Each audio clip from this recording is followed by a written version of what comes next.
Saya menunjukkan minggu lalu bahwa indeks pasif secara rutin berinvestasi dalam saham mahal dengan pertumbuhan lambat yang menciptakan hambatan kinerja yang cukup besar. Di sini, saya mengukur skala dari kinerja yang kurang baik tersebut. Sangat berguna untuk memikirkan dunia ekuitas dalam paradigma nilai dan pertumbuhan. Beberapa saham mahal dengan rasio harga terhadap laba yang tinggi dengan alasan yang baik. Mereka memiliki prospek pertumbuhan yang sangat baik. Tapi bagaimana dengan saham mahal dengan prospek pertumbuhan yang rendah? Saham-saham ini berpotensi dinilai terlalu tinggi. Haruskah investor menghindari saham mahal dengan pertumbuhan rendah ini? Sangat mungkin. Tetapi itu bukan cara indeks populer bekerja.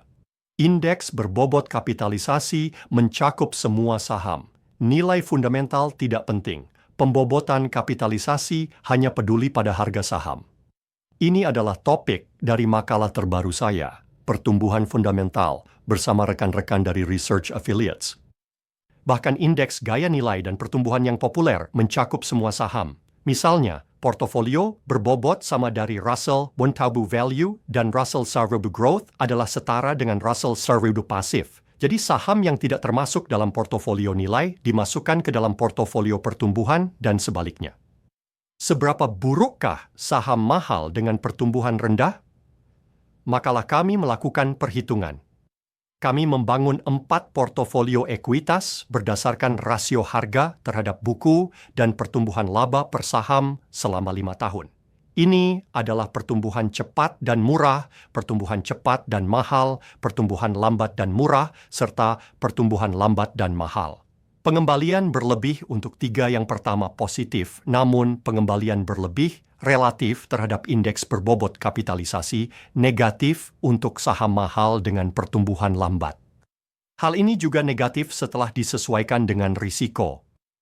Makalah kami selanjutnya menunjukkan bahwa kinerja ini konsisten dari waktu ke waktu. Selama 55 tahun terakhir, portofolio pertumbuhan lambat dan mahal tertinggal hampir 2% per tahun dari indeks berbobot kapital pasif. Itu berarti bahwa investor pertumbuhan lambat dan mahal akan memiliki kekayaan setidaknya 75% lebih sedikit di akhir periode sampel kami, dibandingkan jika mereka berinvestasi di salah satu portofolio lain. Lalu, apa saja pendekatan alternatifnya? Ada 2 pilihan yang jelas. Nomor 1.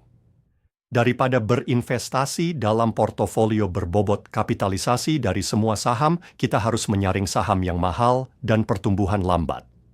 Nomor 2. Indeks gaya harus fokus pada gaya mereka.